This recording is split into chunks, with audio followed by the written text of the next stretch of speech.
Hello fiber friends, welcome to the Jillian Eve channel. I'm Evie, I spin yarn, I make things from yarn, and a big part of my spinning journey has been my spinning library. I have bookshelves with piles and piles of books, and I was thinking, if I were to wake up, heaven forbid this should ever happen, but if I were to wake up and my bookshelf had poof magically disappeared, what are the books that I would immediately run out to try and find to replace? What are the books that I can't live without? I've chosen 5+1 books to share with you that are an essential part of my spinning journey for lots of reasons, technical reasons as well as nostalgic reasons.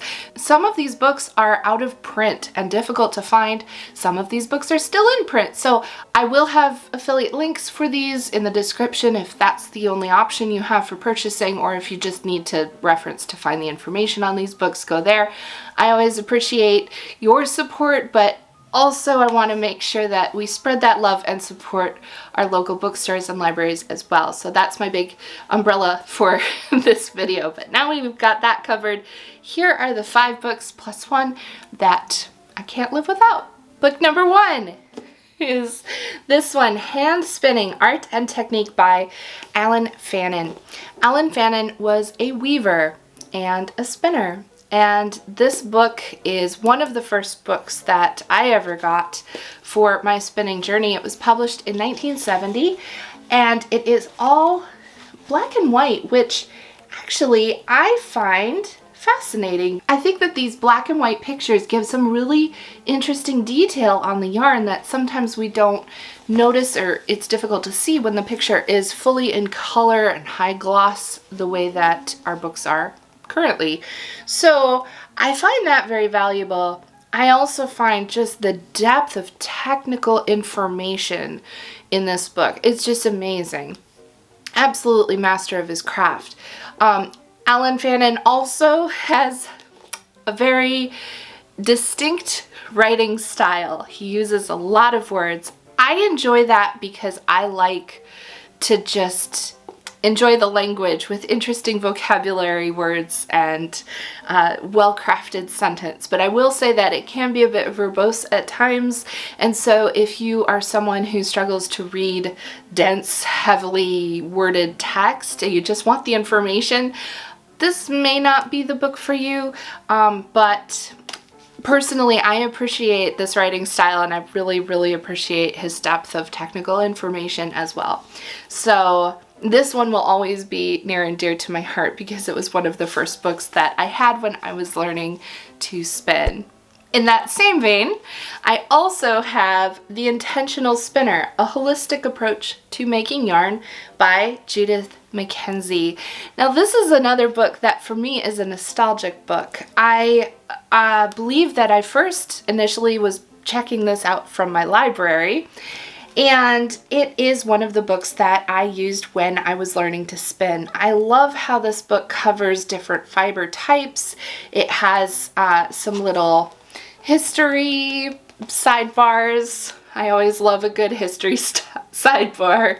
Talks about different sources of fibers, and then it has a whole section about spinning techniques, and it focuses a lot on, like the title says, intentional spinning, about getting the yarn exactly what you want it to be for the project that you are going to use it in. And then in the back there are a couple of different projects with different techniques that you can use your handspun yarn in. As I was mentioning about checking out books so they stay in our libraries and are available for future spinners. This one was withdrawn from Indianapolis, so I guess if you're at the Marion County Public Library, I have your book now. Sorry. I wanted to mention with this one also, this was published by Interweave Press, and Interweave Press was a publisher that had a lot of titles, including Spin-Off Magazine and Handwoven and a bunch of titles. It also was a publishing company that published a lot of books on spinning, weaving, knitting, all fiber arts. They did a lot of titles. They declared bankruptcy in 2019 and different parts of them were sold off, which is why Spin-Off Magazine went to Long Thread Media, and so they are continuing to publish Spin-Off Magazine. Some of the titles, it seems, have been purchased and are continuing in print, but some of them are just kind of in limbo. I don't know what's going to happen with them, but it's kind of a tragedy when we have such a great library of in-print books that are suddenly no longer printed and are now difficult to find. So check your thrift stores if you can find these books. And they say interweave. Look for interweave on there. Snap those up because those might never be in print again. Don't know. The Intentional Spinner is also definitely a nostalgia book for me. I really appreciated at my beginning stages of my spinning journey how it, because I think it was brand new when I started spinning. That book was brand new in print, and I really appreciated how it had like the beginner stuff, but there was also the intermediate stuff. Like, it got a little more in depth, and I really liked that about that book. I remember just sitting and reading it. Like, I was just trying to consume anything and everything I could possibly find about spinning at that time, because YouTube was like a little toddler. It was like a little baby. And there were not many videos. It's not like there is now. So that's very much a nostalgic book for me. And another book that I absolutely love, can't live without, is Respect the Spindle, Spinning Infinite Yarns with One Amazing Tool by Abby Franquemont. Abby is amazing. I love all of her work. Amazing. She's been on this channel. If you want to go back and see, I had an interview with her. We were talking about alpacas and different things. It was just a lot of fun. And her book is an absolute wealth of spindle spinning knowledge. It has so many different styles of spindles, great images of techniques, and yeah, just fantastic book, fantastic resource. If you are interested in spindle spinning in any way at all, this book, I would say, is an absolute necessity, must-have for your library. And what's next? This one, this beast. The Alden Amos Big Book of Handspinning. It is a big book. This is another one. This was an Interweave Press book as well, but sometimes I see it pop up with a whole bunch of new ones as if it's in print again, but then it kind of vanishes. So I'm not sure what's happening with all those titles. If you have information, please share in the comments below. I would love to find out more. I couldn't find a lot of information when I was digging around. But just be aware that sometimes resellers will say, oh, it's an out-of-print, high-demand book. We will charge $200. This is not a $200 book. Don't spend $200 for this book. But it is a good book. When people come to me and say, hey, I'm a woodworker, I love your channel, I want to build my own spinning wheel for a project, how can I build a spinning wheel, how can I get information? This is the book that I do recommend if you can find it, because there is just so much of the technical information, not just about spinning yarn, but also the equipment. This has the technical specs on spinning wheel ratios and tension systems and wheel direction, like just so much information in here. I will also say, fair warning, reading this book is kind of like sitting on a porch rocker with a grandfather who knows a lot of information, and it's like you really want to listen to his stories because you know that he's got the wisdom, but very opinionated, and you're kind of like, okay, Grandpa. Yeah, there's a lot of opinions in here, so do take that with a grain of salt. I think that he's not shy about his opinions, but for instance, an example of what I mean by this, he says that double treadled spinning wheels are a waste of energy and pointless, and we should only require single treadles, and double treadle wheels are ridiculous. Well, that is an opinion. And while he's not wrong about, you know, the momentum and force and energy it takes to keep the wheel going when it's a single treadle wheel, like the physics there aren't wrong, but we know from people's personal experiences that sometimes a double treadle wheel is just more comfortable for them to spin with. And so I'm glad we have double treadle and single treadle wheels. I think we should have all the options so everybody can find what works for them. So yes, opinionated, grain of salt, but just so much information. This book is really, really heavy on the technical information, and I love it for that.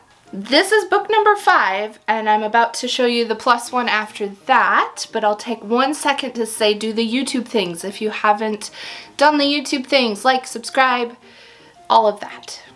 And leave a comment down below. Tell me your favorite spinning book. What is your favorite book? Or if you don't have a library, what is first on your to acquire list of books? I would love to hear about it. This is number 5. This is The Spinner's Book of Yarn Designs by Sarah Anderson.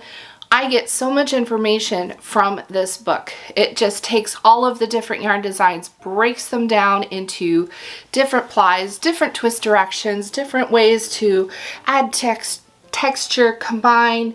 There's core yarns, crepe yarns, cabled yarns, just so much technical information in here. Bouclés, just really awesome resource for construction of all different types of yarns. So when I want to sit down and just spin something fun, try a new technique, I can open this book anytime and just flip through and find something that I find inspiring and interesting that I want to try. So while there are some books here that either I've gained that information because I've read them and reread them, or I've outgrown them because they were focused more on the beginner side of things, this book I still reference very constantly. So that's definitely one I want to keep on my library. And then I have my plus one, which I'm calling it a plus one because I have this one on my Kindle, not on my physical library. And so in my imagined hypothetical situation, I wasn't sure if my Kindle was going to vanish as well. But just in case it did, Yarnitecture by Jillian Merino is another absolute must-have book in my personal library. This is a knitter's guide to spinning, building exactly the yarn you want. And if you are a knitter and you want to spin your yarn for knitting, highly recommend this book. It's fantastic, and it will show you how to be very intentional with your yarn so you don't end up with something dense and ropey, so that you can get the yarn that you really want for your project. So that's it. Those are my 5 plus 1 books that I would immediately go look for to replace in my library were my library to tragically, terribly vanish. Let's hope that never happens. I love my library. There's something about a physical book that you could just hold in your hands, that there's just something about interacting with the text in a physical way that I always love. And I love the smell of old books. If I could take the smell of old books and put it in a perfume, I would wear it every day, and I would just walk around smelling like an old book. And I would attract friends that way because I could walk through a crowded place and people would go, "Oh, the old book smell, oh, swoon," right? And then I would know the people who knew what that was are probably people that I would get along with really well, and we could be friends.